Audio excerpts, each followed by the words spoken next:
de la semaine, on a vraiment un invité exceptionnel que beaucoup de monde s'arrache, mais il a quand même choisi Azinat pour venir. Et cette semaine, on a le Père Noël. Bonjour Père Noël. Eh ben bonjour Azinat et les arrière-joueurs. Hein. On est vraiment super content de vous avoir parce que en fait, vous êtes dans une période extrêmement chargée. Hein, vous êtes sollicité de partout, dans les supermarchés, sur les plateaux télé, etc. Et vous avez choisi Azinat. Bah écoutez, nous on a choisi, pourquoi, je vais vous dire pourquoi, parce qu'on a choisi Azinat, parce qu'en fait déjà on a été attiré par le logo qui était tout rouge. Et donc rouge, bah, c'est notre couleur à nous, hein, donc on est venu.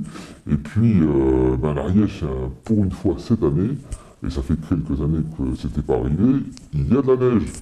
Donc en fait on a pu faire des tests avec mes rennes et le traîneau, et on est allé sur le plateau de Beille, ça glisse très bien, il n'y a pas de souci. Donc on se prépare pour une bonne journée de travail, et on commencera par l'Ariège cette année. D'accord.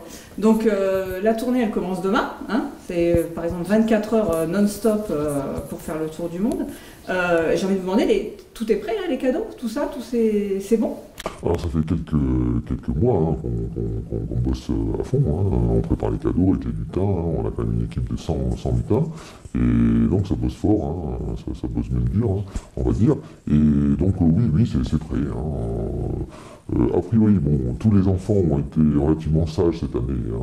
On a eu une bonne année, et donc on a eu beaucoup de cadeaux à distribuer sur le département et ailleurs dans le monde. Alors, normalement, le Père Noël distribue, on dit, des cadeaux aux enfants sages. Hein. Donc, ceux qui n'ont pas été sages, logiquement, ils n'ont pas de cadeaux. Donc, cette année, globalement, ça s'est passé comment? Il y a beaucoup d'enfants qui n'ont pas été sages, il y en a qui n'auront pas de cadeaux?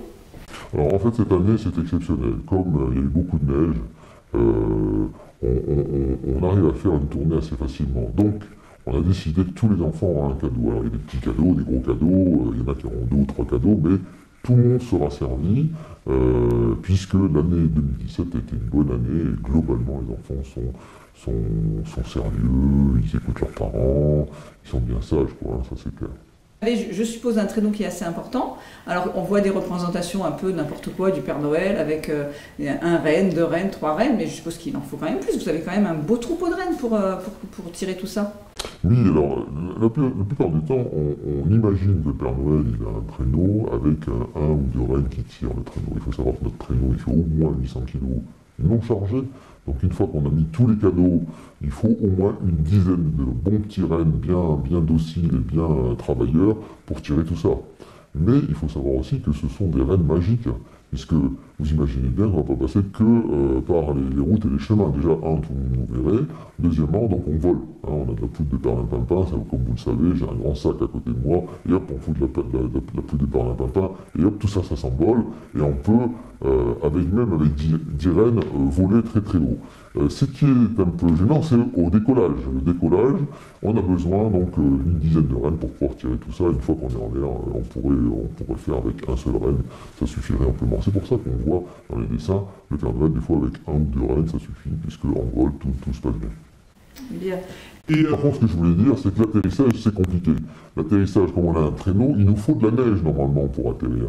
Et aujourd'hui, avec le réchauffement climatique, hein, vous avez un ministre de l'écologie qui en parle souvent, et bien il y a de moins en moins de neige.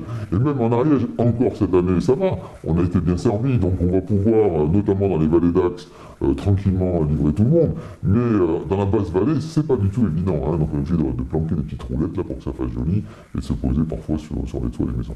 D'accord. Alors pour mettre le cadeau au pied du sapin, hein, on sait que vous êtes censé passer par la cheminée, mais bon, on n'est pas quand même dû parce que pas tout le monde n'a une cheminée. Donc nous, on a un poêle à bois. Je vous vois mal passer dans le conduit du poêle à bois. Donc. Eh bien si justement, je vais vous faire une révélation. Les gens pensent que c'est parce qu'on a de la poudre par un pimpin qu'on peut passer par les petits trous, mais ce que vous ne devez pas oublier, c'est que le Père Noël n'est pas tout seul. Le Père Noël, il a des petits lutins. Et les petits lutins, c'est tout petit comme son nom l'indique. Donc les petits lutins, ils passent par les petits trous, ils peuvent passer par les petites cheminées, et c'est eux qui amènent les cadeaux au pied du sapin, quand il y en a. D'accord. Alors vous auriez pu me poser la question, oui, mais si on n'a pas fait de sapin, est-ce qu'on met livré un cadeau? Oui, ben ouais, je vous pose la question, tiens, justement.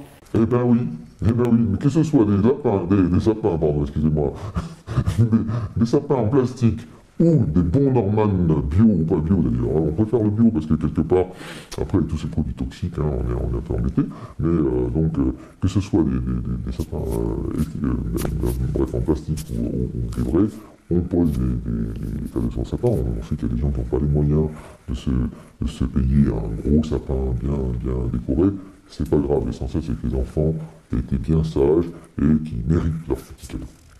On vous met souvent un petit peu des gâteaux, un verre de lait au pied du sapin. Ça vous fait plaisir quand vous voyez ça? Alors non seulement ça me fait plaisir, mais je sais pas si vous avez vu la taille que j'ai.